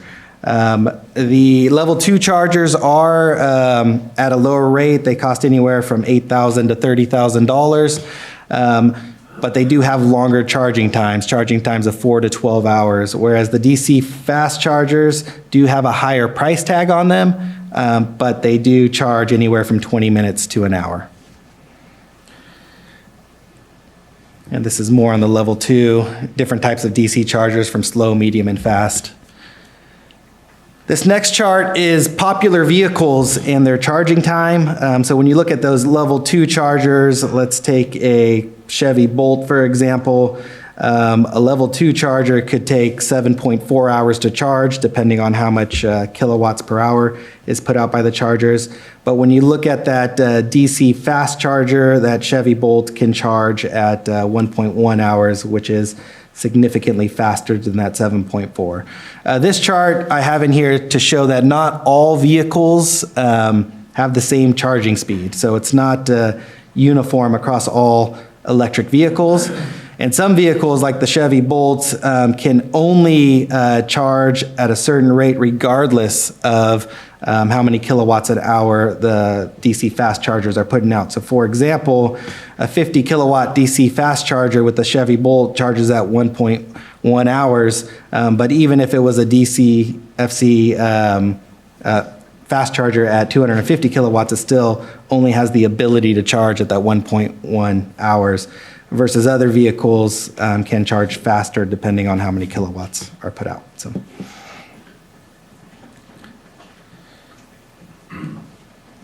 So the plan does recommend charging stations. It recommends at all of our areas where vehicles are currently at.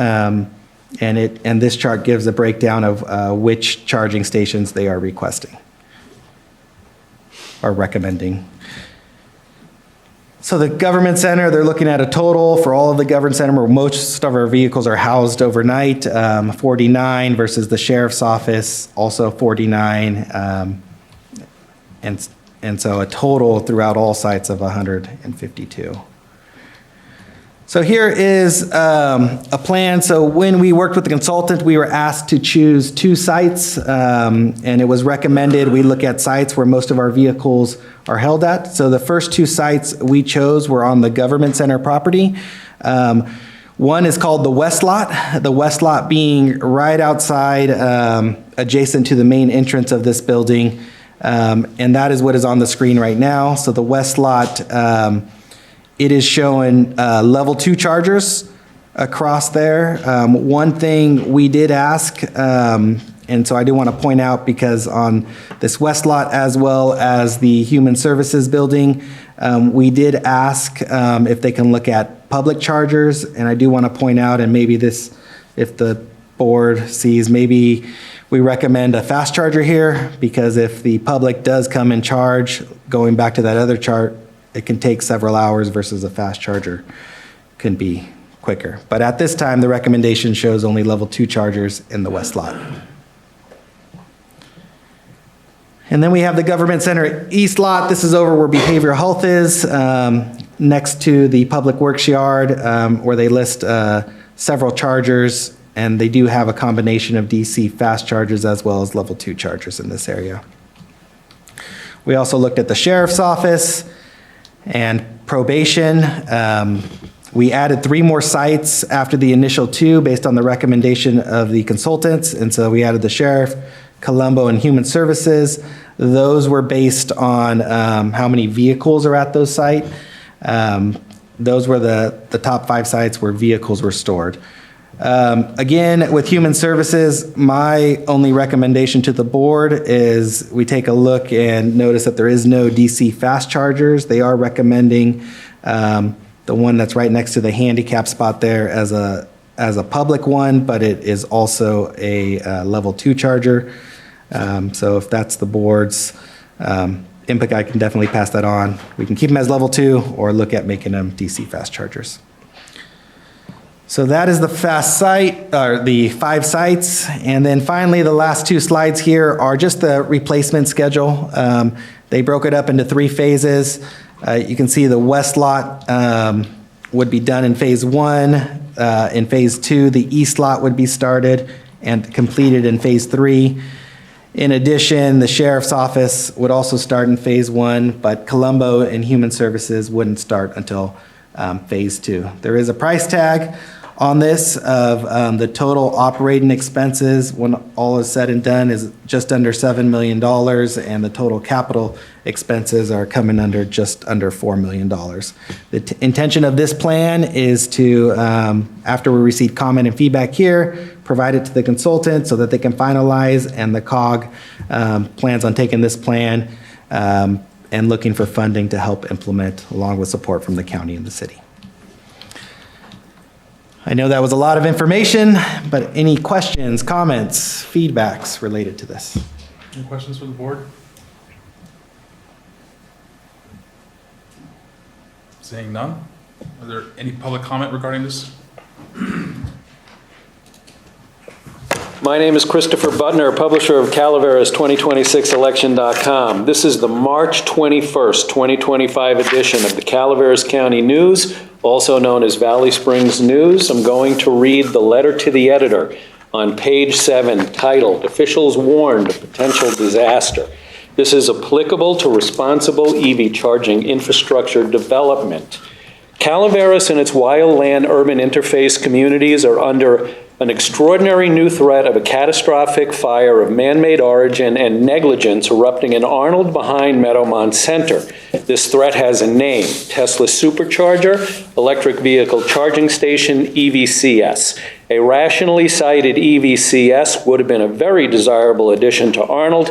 However, the site selection process and construction at this precarious location was irrational and irresponsible. On March 4th, 2025, the Sierra Nevada Conservancy, SNC, advised me by letter that the agency has no authority to take any action on the project described in my letter of concern. I respectfully urged SNC to reconsider their position on my request for action and examine their core mission more closely. SNC, a state agency, is tasked with building resilience in California's Sierra Cascade region, inclusive of improving the environmental, economic, and social well-being.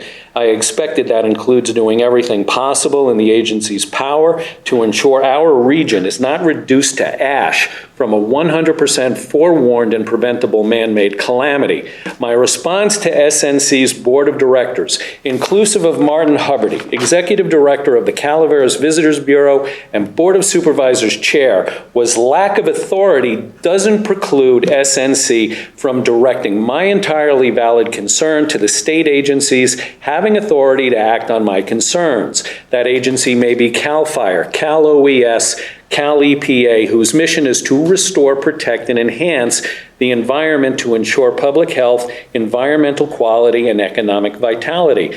Regardless of how rapidly fire officials claim they are capable of effectively responding to the scene of a potential EV fire at this location, it is unlikely fast enough to suppress the potentially devastating effects of thermal runaway. A potential firebomb capable of laying waste to our community is negligently sited in a vulnerable location in distressingly close proximity to densely forested neighborhoods, large capacity propane tanks, and unregulated traffic.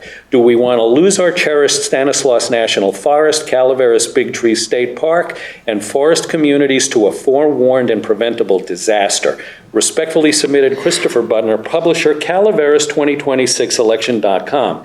In conclusion, the faulty 2017 EVS. That's it. Thank you. Any other further public comment? We have no online public comment. I'll bring it back to the board. I guess this is just informational, so we don't need to bring it back to the board. Thank you very much, Marcos. Thank you, Marcos. Thank you. Thank you. Move on to item number 19. Item 19, informational item, Children's Services, receive a presentation about the state of families in Calaveras County.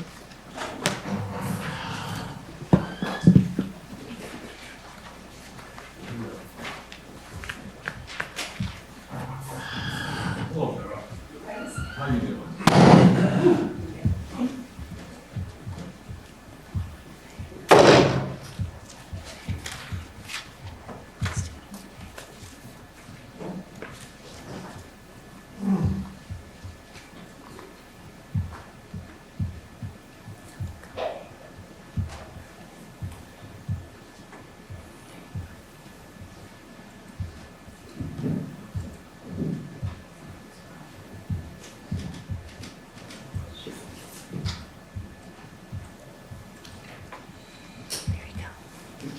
Just use your arrows. Thank you.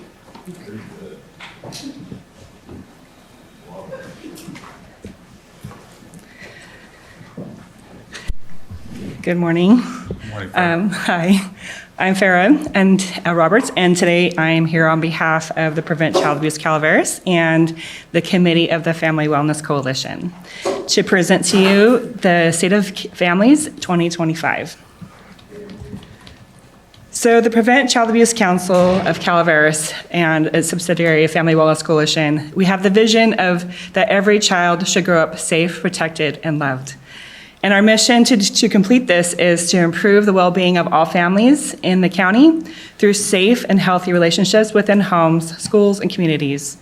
The coalition is built of a number of partnering agencies, the lead partners being the child welfare agencies, as well as the PCAC, but also community-based organizations, including the Resource Connection, Nexus Youth and Family Services, Calaveras County Behavioral Health, and the Court Opponent Special Advocates Association. So when it comes to this, the information I'm providing today, we have used the social determinants of health as our evidence-based framework to identify the specific concerns and the specific highlights for our county. The first one under the social and community context. Calaveras County has had an aging population for a while now, with a median age of 52. The state median average is 37. The number of children in Calaveras County under 18 is decreasing. This is influencing our school enrollment, our youth services, and our workability for our workforce. 17.4% of our children live below the poverty line, and that is slightly higher than the state average. When it comes to economic stability, the housing proportions, 35% of which are vacant housing units. They are mostly used for vacation rentals. Our median property values have increased 62% in the last 5 years, with rents rising 35%, impacting the affordability for our families. Higher than average reliance on Social Security and CalFresh is also a determining factor on the economic strain on our families. This diagram shows the left bar represents the total number of lower income renter households, while the right bar illustrates the number of rental homes that are both affordable and available to these households. In looking at California, this is a statewide issue, but also specifically within Calaveras County and in the Sierras. We have a deficit of available and affordable housing for those families that live in our area. When it comes to food security, nearly 6,000 people in Calaveras County experience food insecurity, representing 13% of the population. 35% of our food insecure residents are above the SNAP eligibility threshold, meaning they struggle to access food assistance. The average meal cost in Calaveras County is $4.88, contributing to the annual food budget shortfall of nearly $5.5 million. When it comes to education, the limited public transportation has been kind of a thing that's been happening more recently, is really affecting our school attendance and our access to services for the children and for the families. Some services receive only 1 or 2 bus services per day. The chronic absenteeism rate has increased, worsened by the school bus route elimination. So we, as a coalition, have been starting the discussion on possible strategies for how we are going to be incorporating after-school programs, and we are bringing to the table the community transportation partners to find alternative funding for school transport if possible. You should be receiving an invitation to this transportation meeting on May 2nd. With regards to the Calaveras County's kids and their scorecard, there are some highlights. 95% of our students graduate on time. 52% of the graduates enroll in college or secondary education. And 86% of the students with an individualized education plan, they graduate high school.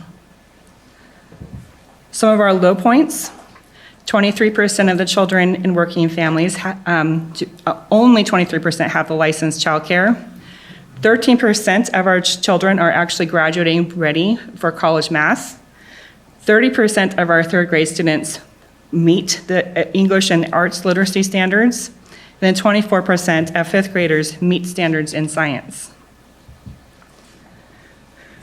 When it comes to health access and mental health, it plays a vital role in supporting families before issues escalate. However, Calaveras County faces a shortfall of healthcare providers, particularly when it comes to mental health service providers. There's just one mental health provider for 440 residents, compared to one for 220 statewide. This limited access contributes to the higher rates of untreated mental health. Our suicidality rate is 21.6% for 100,000 residents.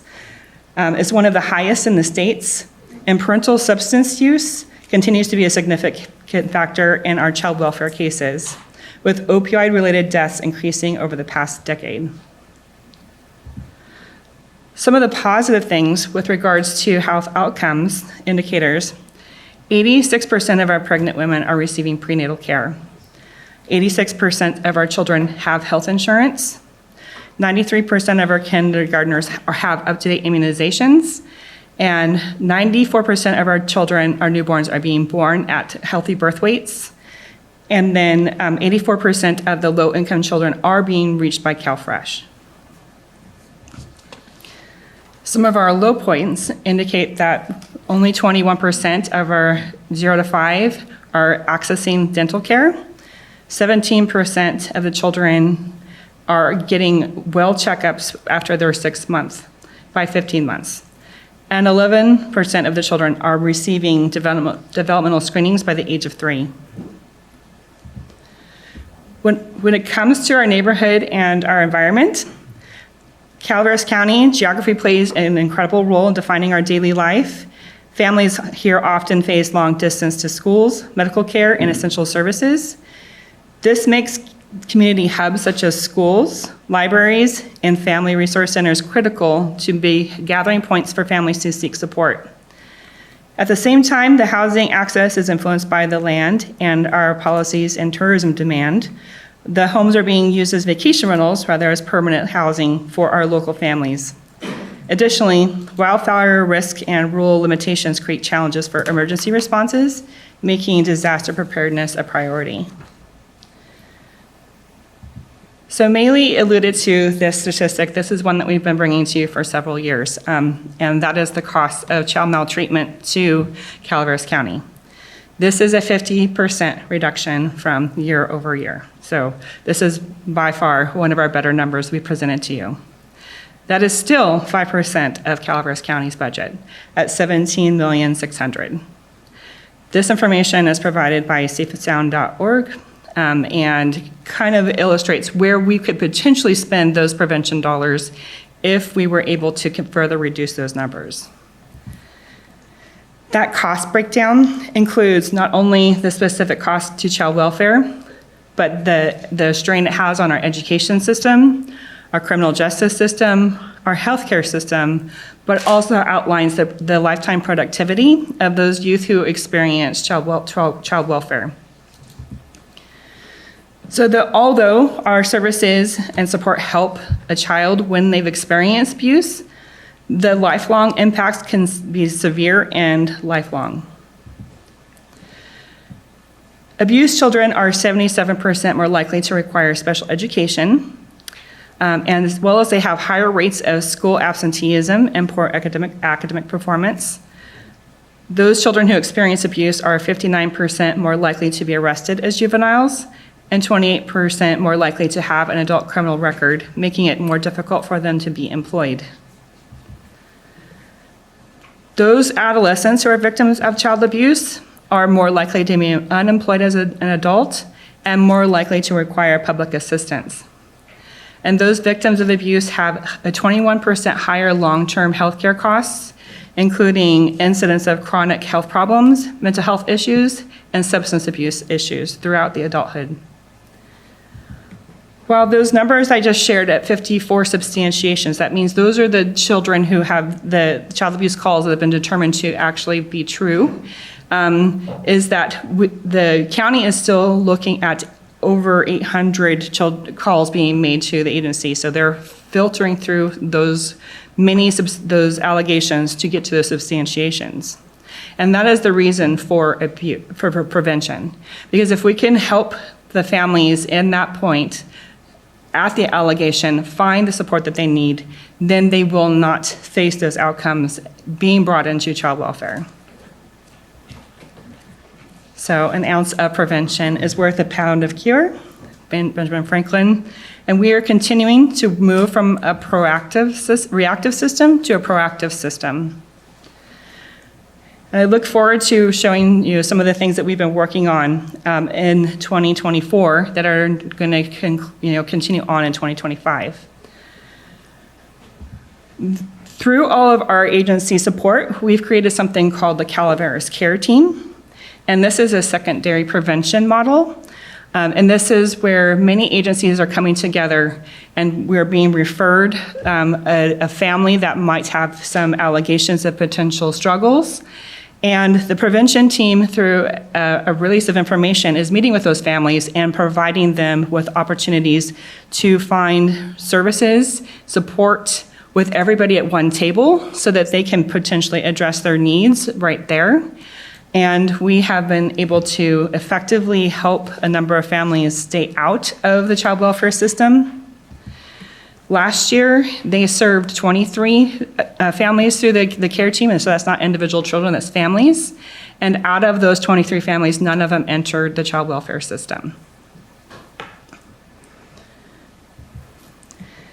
We are also excited to announce that through Nexus Youth and Family Services, if you're not familiar with them, that is the umbrella agency that CASA falls under. We were able to open a youth center in Valley Springs. We opened our doors on March 1st, and we're providing drop-in services for youth ages 12 and older, and have partnered with our public health, our behavioral health, as well as child welfare to provide drop-in needed things, but we'll be structuring many different programs, such as tomorrow I'm doing a sewing class. So if you have any youth who are interested in going, that is starting at 3:30. And next month, the public health is going to be doing some substance use prevention classes as well. And as we get this rolling, because we're kind of building it as we're flying, is that we will be providing calendars throughout the community so that youth have structured activities to attend, but as well as just being able to drop in and get support. And if it's found that the children need to have more structured therapeutic interventions, there is a pathway for us to implement that in the youth center. So we are open right now, Monday, Wednesday, Friday, and we are mostly there from noon on to capture. We are working with a youth advisory board who's going to help us shape what that is going to look like. All of our staff and volunteers will be background checked, and this space is available for meetings for the entire community. So if there's a need to have a meeting in Valley Springs, we're happy to have that open for you. And we will be offering other events throughout the year where the entire family is invited. And then if you want to sign up to get a newsletter, there's some information there. We continue our work with the comprehensive prevention plan, something we introduced last year, being completed. This comprehensive prevention plan is to help us affirm that we are committed to keeping children and families together and preventing the need for foster care whenever possible. Like much of the data is already kind of illustrated, the prevention plan is working on identifying the poverty issue and helping families with that, as well as the social isolation. We were able, through the data, to really kind of develop the 4 pillars of need, and that is be the affordable housing, substance use treatment, child care resources, and mental health resources. And our target populations include those with caregiver substance use disorder, supporting children with acute behavioral health issues, expanding the support to families through non-traditional means, that mean community-based services, and then also expanding our services that can be fiscally and programmatically sustainable, and expanding access to support for families in more rural and isolated communities through virtual and in-home service delivery models. So some of the child welfare's tangible goals within the short-sighted is having a closed-loop referral system. This is when someone has a concern about a child or child maltreatment. They're able to present that to child welfare. And then from that closed-loop referral system, that child is wrapped around with all of the services, and it comes back to whoever is reporting to make sure that that loop is closed. There's also a community response guide. So as someone is making a referral for child maltreatment, it can also provide a list of services that are available in the immediate need, should child welfare not be able to immediately respond. There's also a move from mandated reporting to community supporting. When child maltreatment reports are being reported, then we're going to definitely suggest how that family and those children can be supported within the community through the services already in place. We will continue to be strengthening the children's system of care, which is the collaboration that addresses those children who are already in foster care and their mental health needs. And then designing a supportive response to reports of general neglect, which often is the poverty issues that are related to child maltreatment. For the Prevent Child Abuse Council, our tangible goals continue to be to create spaces where all of our agencies can collaborate. And then we continue to focus on supporting programs that build our community for our families, with the end result of continuing to reduce those numbers of children in child protective services, increasing the protective factors for the families and children, and then increase child and family well-being. So the calls of action have already been provided, and they include hopefully that you guys will attend with us the Children's Day of Remembrance, and recognizing those in the community who are lights of hope. And then also on May 2nd, if you are able to attend our initial transportation meeting, this is going to be pretty just kind of down to earth, and it's going to be facilitated so that we can get to some actionable items that will start addressing transportation, because that right now seems to be one of the biggest factors with our kids in school. And so thank you for your attention, and if you have any questions, please let me know. Supervisor Stopper. Yes. Thank you for your dedication, Farron. Thank you for bringing more services to Calaveras County and everything else. I appreciate your work. Thank you. Thank you. Supervisor Hoffman. Yeah, I want to say thank you too, and you're prevalent right there where you're at now in that building in Yes. Valley Springs. You're right there. And it's looking good, isn't it? It's starting you're to very active Yeah. during the parade. Yes, thank you. Thank Yeah. you. Thank you. Thank you very, very much. All right, Is there thank any you. public comment regarding this? Thank you so much. Just thank you, Farah. All right, thank you, Riley, Anna. Amy, everybody for all the work you've been doing. I think this is huge that is open now. Yes. I hope to see it grow, and I hope to see one in every single. Every single community, we want every community. Yes. All right. Thank you. Thank you.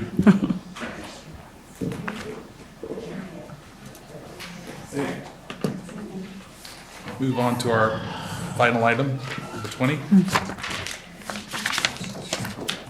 Item 20, action item, economic and community development. Approve notice of funding availability and competitive grant program with approximately $1,171,142 of Regional Early Action Planning REAP 2.0 grant funds available for subaward in order to promote housing construction consistent with REAP 2.0 program goals. Ms. Galino. Good morning, Chair, Honorable Board, Kathy Galino. I know I'm the only thing that's standing between you and lunch, so I will try to be brief. But this is an exciting opportunity.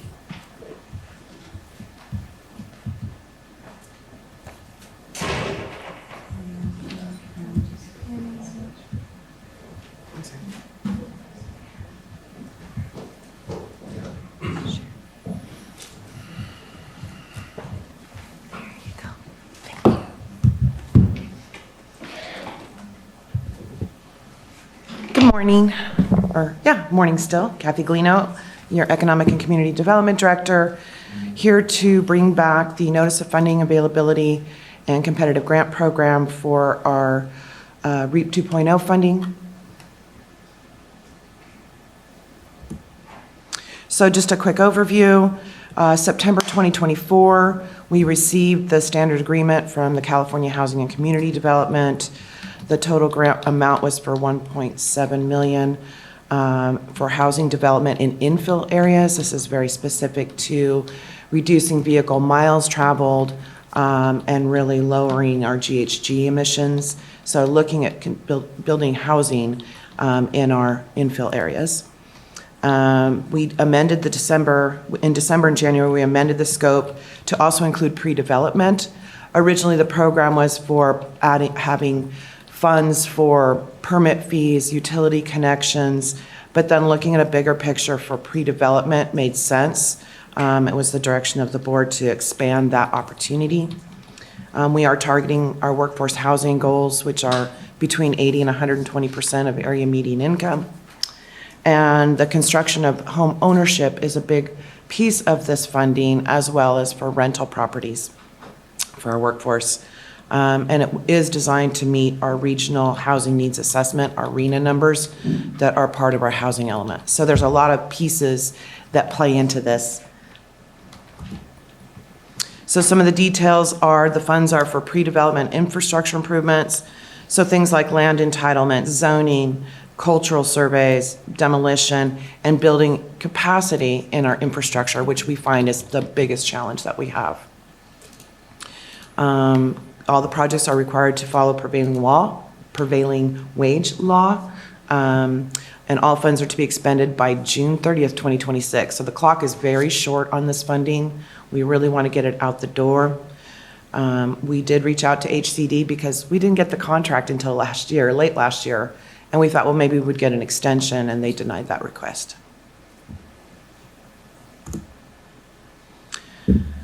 So with the help of county council and admin, we looked at several other jurisdictions such as Truckee, Nevada County, Tuolumne County, to see kind of how they were managing their REAP 2.0 funds. And many of them allocated their funds competitively to utility districts for capacity, for infrastructure, for those things that are a big deal and big ticket items. I spoke with many developers, both for-profit developers and nonprofit developers, and due to the prevailing wage requirements, they're just not interested in going after the funding. They can't make it pencil. We do have had conversations with Stanislaus Regional Housing Authority, specifically about the Foothill Terrace property, and we're going to have another discussion, I believe, tomorrow to try and get them interested in this project. But again, prevailing wages can be challenging. So I'm recommending that we open up this Notice of Funding Availability and Competitive Grant Program to both developers and our utility districts. I'm pushing hard to get this approved so that I can finish all the notification requirements by the end of this month and actually get a list of people interested in the funding by the end of April to bring back to the board. So that's kind of an aggressive schedule, but time's a ticking. So just some project criteria and ranking information. This is out of the grant award that we received. So it's for accelerating infill, as I mentioned. furthering our fair housing, and reducing vehicle miles traveled, the VMT. In your packet, there's a sample agreement that's part of the actual notice of funding availability, as well as our ranking and guidance criteria. So there we go. Questions, comments, input? Supervisor Stopper? Just, just facilitating getting this money out and being able to use it after we've been awarded it. I think this is the best course of action. So thank you, Kathy, for bringing this forward. We've had small conversations about this, and the whole board has. And thank you. Thank you. Is there any public comment regarding this issue? This is a action item. Yes. So we do need to bring it back to the board. Unless there's any comments by board members, I'll move it. Okay. All in favor? Aye. Thank you so much. Have a great day. Stay outside as much as possible. It's warmer out there. I know, it's beautiful.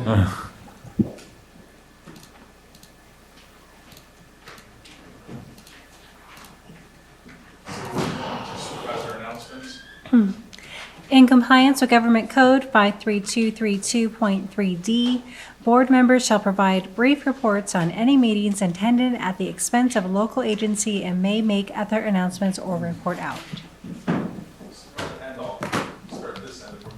Okay. On March 17th, I attended a LAFCO training meeting.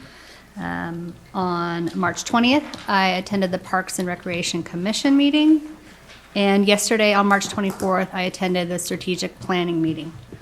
All good stuff. A lot of people doing great things.